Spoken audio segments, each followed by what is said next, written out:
Inès Souimasi, bonjour à toutes, bonjour à tous. Urgence climatique et à Tukuntuna, bienvenue à vous.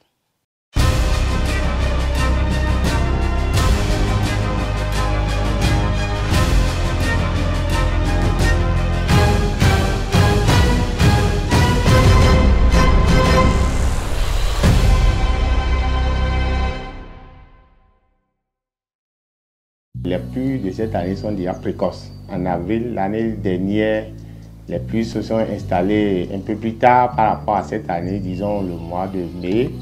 Et les premières pluies ont commencé. Alors que cette année, déjà, on a recensé au moins 4 pluies déjà. Par exemple, l'année dernière, les premières pluies, là, vraiment, ça a trop ramassé les champs de yam.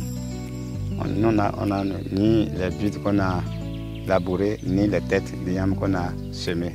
Donc les deux sont partis. Le moment arrivé où on allait soit produire le soja, la rareté des pluies intervient.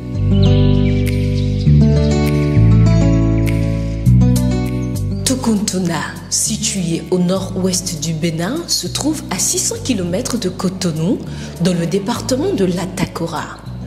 Comme dans les autres communes du nord du Bénin, la localité connaît une unique saison des pluies qui s'étend de mi-mai à mi-octobre. L'agriculture, marquée par une diversité de cultures, est dominée par la production de céréales ainsi que de racines et tubercules qui fournissent le plus gros lot de la production vivrière. Dans le rang des tubercules et racines, l'iam est la principale culture. Les dérèglements climatiques occasionnant des pluies irrégulières ont causé d'énormes pertes aux grands comme aux petits producteurs de Tukuntuna.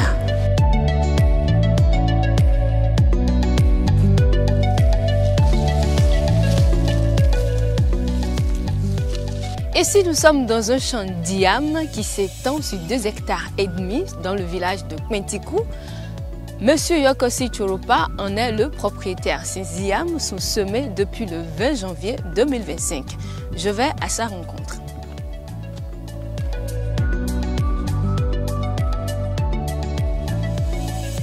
Par exemple, l'année dernière, les premières pluies, là, vraiment, ça a trop ramassé les champs de yam. On a ni les buts qu'on a labourées, ni les têtes de yam qu'on a semées. Donc les deux sont partis. Et les pluies ne devraient pas venir à ce moment? Non. À ce moment-là, c'est les petits pluies qui viennent, mais la pluie qui est venue, là, on dirait que nous sommes vraiment dans les bonnes saisons. Ça fait que tout le monde n'y a pas ce cultivateur-là qui n'a pas eu cette perte l'année dernière. Et cette perte pourrait vous coûter combien? Par exemple, moi, à mon niveau, ça m'a coûté quelque chose de 150 000 de perte. J'ai investi 300 000. 300 000. Waouh!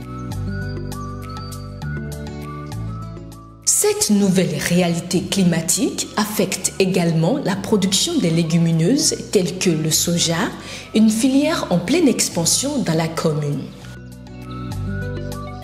Le moment arrivé où on allait soit produire le soja, la rareté des pluies intervient. Donc, alors que s'il n'y a pas de pluie, on ne peut pas produire le soja. On ne peut pas faire le champ, on ne peut pas labourer. Donc, des fois, on attend les pluies jusqu'au point où la période de production du soja dépasse. Alors que si une fois déjà la période est partie, après, même si nous produisons, ça ne donne pas un bon rendement. C'est ça qui est la belle preuve, c'est ça qui donne souvent le soja. Vous constatez dans le soja, il y a les vers, beaucoup de vers.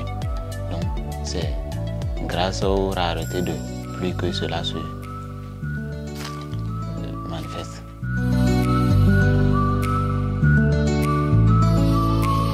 Tukuntuna est couvert par le pôle 3 de l'Agence territoriale de développement agricole, ATDA.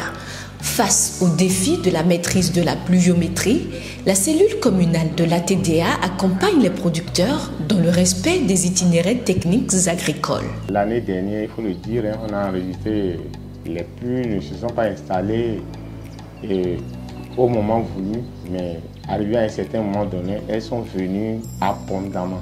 les pluies étant arrivées abondamment, ont ravagé, on a dit, les pluies ont dépassé leur lit, quoi, et ça a amené d'énormes dégâts pour les producteurs. Là, nous autres, ce que nous conseillons aux producteurs, c'est qu'il faut que les producteurs respectent d'abord les itinéraires techniques. Par rapport aux pertes qu'on a eues l'année dernière, avant les champs d'igname sur lesquels nous sommes maintenant, là, avant d'installer ton champ, tu étudies d'abord ta terre, la direction de l'eau, comment l'eau coule dans ton champ et quelle position tu vas déposer tes lignes du champ d'igname. C'est ça. C'est ce que vous avez fait. C'est ce qu'on a fait cette année. Vous n'avez plus semé comme non. Vous avez vérifié. Oui, on a vérifié la position de l'eau et comment. Quelle que soit la quantité de l'eau il n'y aura pas de perte. Il ne faut pas installer sa culture, disons, perpendiculairement à la direction de la pluie. Vous voyez, ça là, c'est déjà les précautions qu'il faut prendre. Il faut savoir, à travers nos conseils, ils savent désormais qu'ils doivent orienter leur culture un peu en biais par rapport au niveau d'écoulement de l'eau, quoi.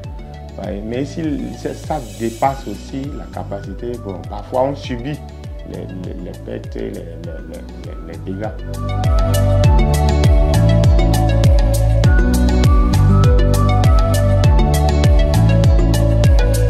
Nous sommes à ces étapes aujourd'hui, c'est grâce aux gens de la ADTA. Qu'est-ce qu'ils vous apportent? Ils nous donnent certains conseils pour ceux qui ne savent pas la période auquel il faut commencer, la période auquel il faut semer pour pouvoir avoir un bon rendement. Donc, si on applique ces règles-là, ça nous permet d'avoir vraiment un rendement.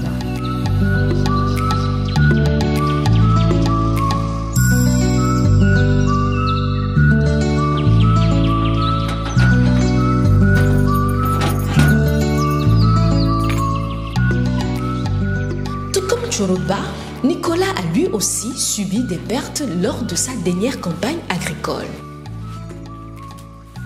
Pour la campagne passée, j'avais fait 2 hectares de soja. Bon, le rendement n'était pas bon. Et ça devrait donner combien? Non, normalement, là où ça donne, là où le rendement est bon, 1 hectare, tu peux récolter 10 sacs. Voilà que pour cette année-là, j'ai fait 2 hectares et je n'ai plus que réuni 6 sacs. Cela m'a fait perdre environ 200 000. Oui. Que j'ai investi dans le champ, je n'ai pas pu rentabiliser cela. Parfois, vous voyez, les pluies s'installent plus tôt et s'arrêtent peut-être précocement. Qu'est-ce qu'on fait? Il y a des cultures maintenant. Je vais prendre l'exemple du maïs que nous sommes en train de vulgariser. Depuis 2 ans maintenant, il y a les maïs que les gens nous envoient. C'est les semences en réalité, les semences de maïs que les gens nous envoient. Ces semences, c'est-à-dire, ils sont conçus pour résister aux postes de sécheresse. Vous voyez par exemple, les pluies s'installent cette année plutôt comme je suis en train de le dire. Disons, nous allons rentrer au mois de juin où habituellement les pluies s'installent. On peut rentrer dans ce mois maintenant, on va enregistrer une grande poche de sécheresse. Ouais. L'année dernière, je me rappelle, nous avons enregistré 3 semaines ou 2 poches de sécheresse, la période où normalement les producteurs doivent installer les cultures. C'est les variétés qui sont conçues, les semences, ces semences-là sont conçues pour, disons, résister aux postes de sécheresse dont nous enregistrons. On les a recommandés vivement d'acheter les semences que les gens que nous sommes en train de vulgariser maintenant. Afin, ces semences, vous allez voir, dès qu'il y a poste de sécheresse, ces semences résistent, disons, mieux à ces postes de sécheresse. N'ayant pas encore accès à des semences de soja améliorées, capables de mieux résister aux effets des changements climatiques, Nicolas a choisi de s'adapter aux nouvelles conditions pluviométriques à sa manière. Je dois, dès très tôt que la pluie commence, je dois vite faire mon soja. Pour réussir la saison, j'ai décidé de commencer par arranger mon terrain dès maintenant. Donc, j'ai déjà commencé par arranger mon terrain de soja. Une fois déjà la pluie tombera, je vais entamer en même temps le labour. Les producteurs aussi, ils ont les techniques, ils s'habituent, disons, au changement. Au lieu d'attendre, dire que on a déjà reçu, je vous disais tantôt, près de 3-4 pluies déjà pour le compte de cette année. Au lieu de dire, il faut attendre, disons, le mois de juin ou bien mi-mai avant d'installer.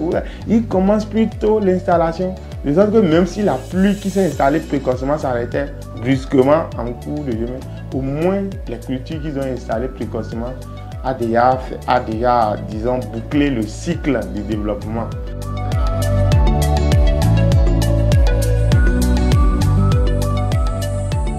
Alors, monsieur Tchouroupa, avez-vous déjà entendu parler de l'agriculture régénérative? Non, je n'ai jamais entendu. Vous n'avez jamais entendu parler de l'agriculture régénérative? Régénérative? Bon, je n'ai pas bien compris. Bon, c'est un système d'agriculture où on utilise les méthodes écologiques de devenir. Ah non. Je n'ai pas une fois entendu parler de ça. Nous autres, en tant que techniciens, on a été formés depuis, disons, ça remonte à 2 ans maintenant, où on nous forme par rapport à l'agriculture écologique.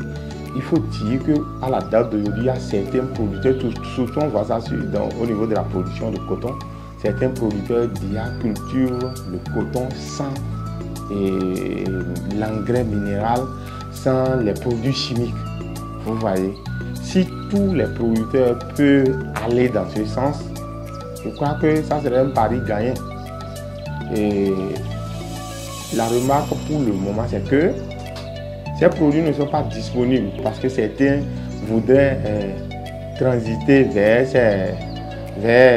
disons, la production, par exemple, sans engrais chimiques, mais il y a manque de disponibilité pour le moment. C'est-à-dire que ça ne court pas les routes.